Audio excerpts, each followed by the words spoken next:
Hi, I am Yuxuan Xue, and I'm excited to present our BMVC 2022 paper, Event-Based Non-Rigid Reconstruction from Contours. This is a joint work with my amazing collaborators Haolong Li, Stefan Leutenegger, and Jörg Stückler.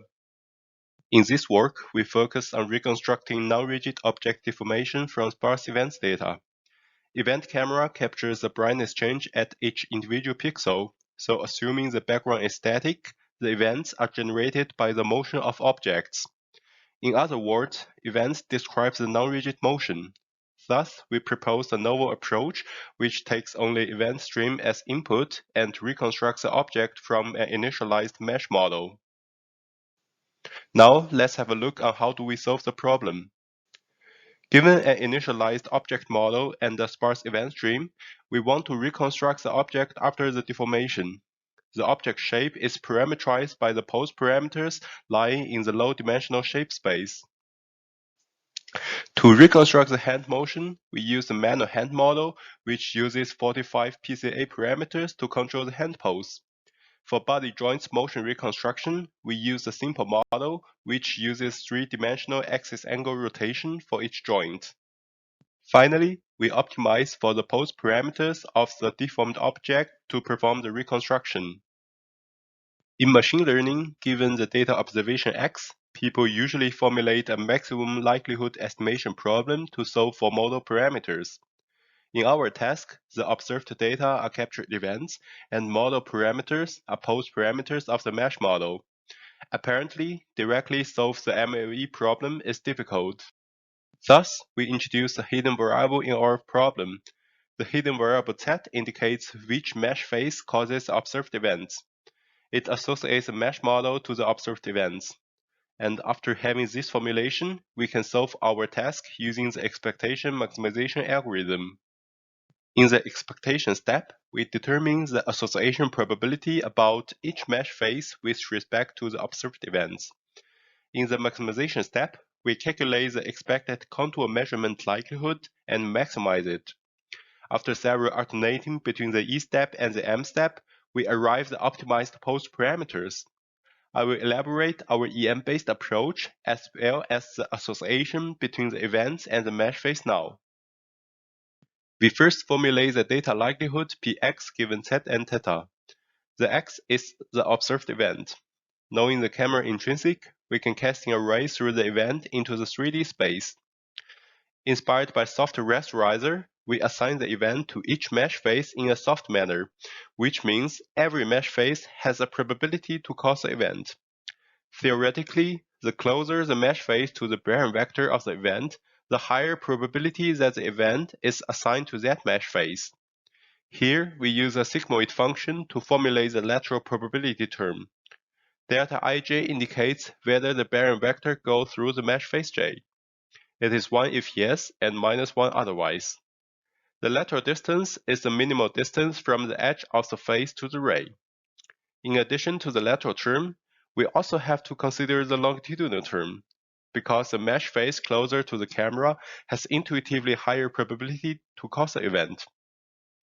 It is especially essential when the ray goes through both the front and the back side of the mesh, where the lateral terms are both very high. We have to use the longitudinal term to decide which mesh phase really causes the event. Finally, we have a contour probability term. It depends on the dot product between the phase normal and the ray direction. Since we assume the observed events are generated by contour mesh phases, the phase whose normal is more orthogonal to the ray is more likely to be a contour mesh phase. We have sharpness control parameter alpha, beta, and gamma to weight between different terms.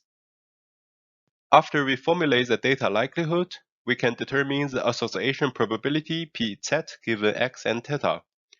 Note that we assume the association term Z is independent of the pose parameters.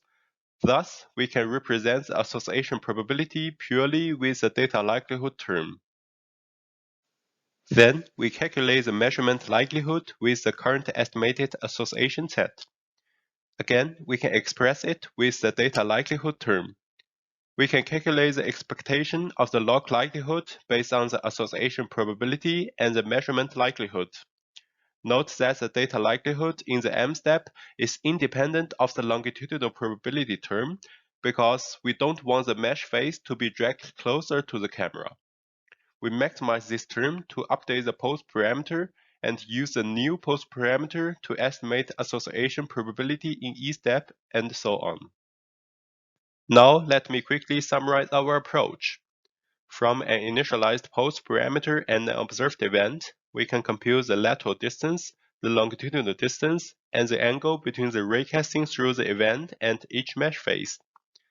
Then we compute the data likelihood term px given z and theta from those distances.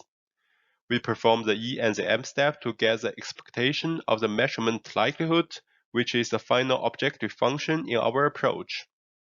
The variables in green means that the gradient is propagated through them.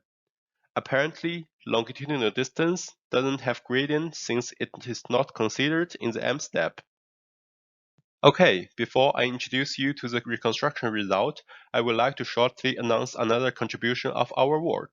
Since currently there's lack of labeled event data in non-rigid reconstruction, we built an event stream simulator. Our simulator is inspired by other state-of-the-art simulators. However, our event simulator supports multiple data modalities, and it also has adaptive sampling due to the computed motion field. In addition, it is efficient due to parallel programming and supports different parametric models, such as the simple X-body model. As you can see here, our simulator can simulate the motion of the whole body, including the detailed hand deformation. This is driven by the simple X-body model. Now, I would like to show you first the reconstruction result on the synthetic data. In the hand motion reconstruction, we compare our approach with Navy's method. As you can see, our model can reconstruct the deformation accurately, and it outperforms Navy's method both qualitatively and quantitatively.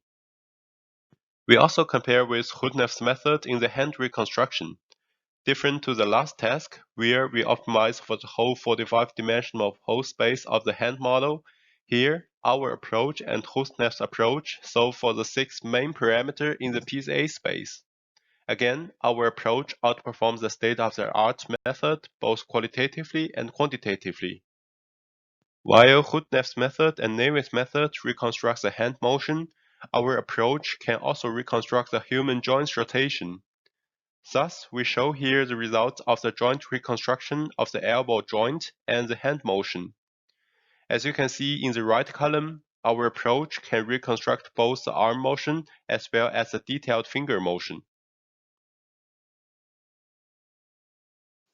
In addition, I will also show you our results on real events data.